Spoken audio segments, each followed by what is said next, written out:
Popping in to have a conversation about something that I know I've talked about previously. I know lots of you will probably have this conversation with yourselves, with your staff, with your colleagues. And I've had it at least twice today, and I know I had it a couple of times last week, and it doesn't get any easier, but it's that conversation around when do we stop? When do we say, we've done all that we can do, and we now either need to pass this on to somebody else or accept that there's no more we can do, and that perhaps we need to take the difficult decision and take more drastic action, or just stop altogether. And I think this is, for me, where there's a big difference between what we do in child protection and what we do in the world of adult protection. Because within the world of child protection, we've got a really, really clear process. And we can follow that process through, we can get the support in place. And if parents don't engage, then we have another process that we can take, which may or may not mean we're entering into the court arena. It's not that simple when you're dealing with 16 plus. And by that, I mean 16 to kind of 99 plus. Because from 16, we're deemed to have capacity. We're deemed to be able to make our own decisions. Whether they are wise or not doesn't really matter, as long as we're deemed to have capacity. And that means we have the capacity to tell someone that we're not getting involved, that we have the capacity to say to somebody, I don't want to do that. Or to say, I get what you're saying, but actually I'm going to do that. Or to just not engage at all. And so I've had a couple of conversations today about, what do we do? What do we do when we've brought in the services, when we've recognised that someone's in difficulty, when we've made the referral, or we are trying to get people to work with us to access the support, and then we find that they don't want it, that they don't want to engage, that they don't want to be helped necessarily, or they don't see the benefit of that. And I know, certainly from the conversations I've had over the years, and again reiterated in the last sort of 12 hours today, that's really, really hard. It's really, really hard when we can see as a professional all the benefits that somebody could get if they said yes to getting the help or to getting the support, but they keep saying no. And when they keep saying no, they can lead us into a path that we don't necessarily want to go down.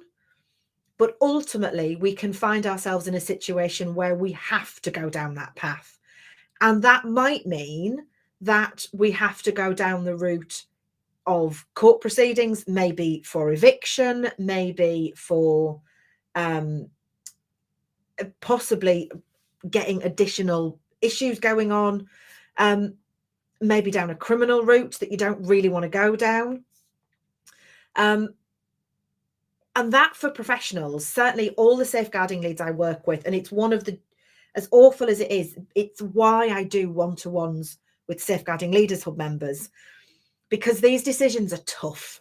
These decisions are heartbreaking in some circumstances, where you know you have been given no choice. You have done everything you possibly could within the boundaries that you are confined by within your professional world. And you desperately, desperately want to do more, but you can't, because that would take you outside of what your professional involvement is. And those are difficult. Those are really difficult. They can be really difficult for professionals to accept. And it's exactly why we have within our Safeguarding Leaders Hub monthly one-to-ones where safeguarding leads can have that debrief time. We can go through what they've done. We can go through what their options are. We can talk about how it makes them feel. We can talk about what it is that they need, or maybe what they would do differently if they were faced with the same situation again. Because these aren't easy. These are really, really hard. When you're faced with going, I don't know what else I can do, and I think I've exhausted every avenue, but I really, really, really don't like the alternative plan. Sometimes the alternative plan is the only one that you're left with. Sometimes, because people are people and they are allowed to make unwise decisions, will give you the only option but to go down the alternative route that you really don't want to go down. And having to navigate that is hard. Having to deal with your own emotions around that is hard. Having to deal with potentially your staff members' feelings around that can be hard. This is just not easy stuff, because those of us who work in and around any safeguarding arena do it because we want to help. We do it because we care. We do it because we want to protect those. I do it because I want to protect the professionals who are on the ground.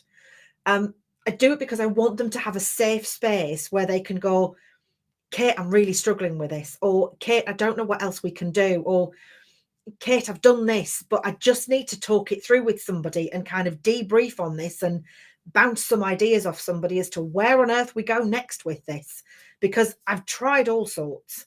And that's why I do what I do. There are reasons why you do what you do. And some of our decisions are really, really, really hard. And we just have to, as awful as it is, sometimes we just have to accept that we've just got to do the awful stuff.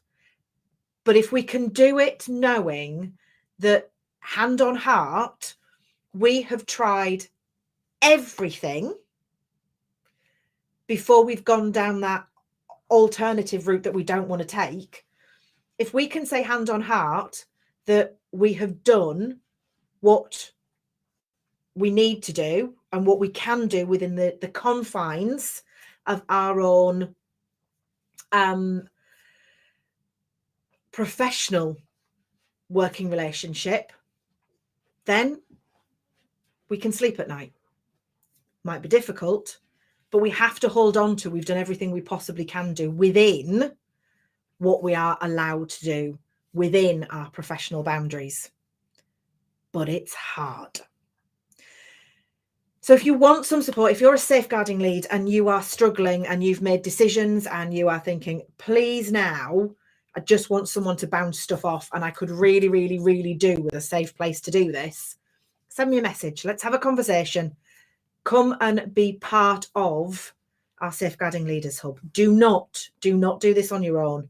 There is absolutely a service out there that can help you. That's why I do what I do. But your decisions aren't always easy. And yes, gosh, aren't they hard?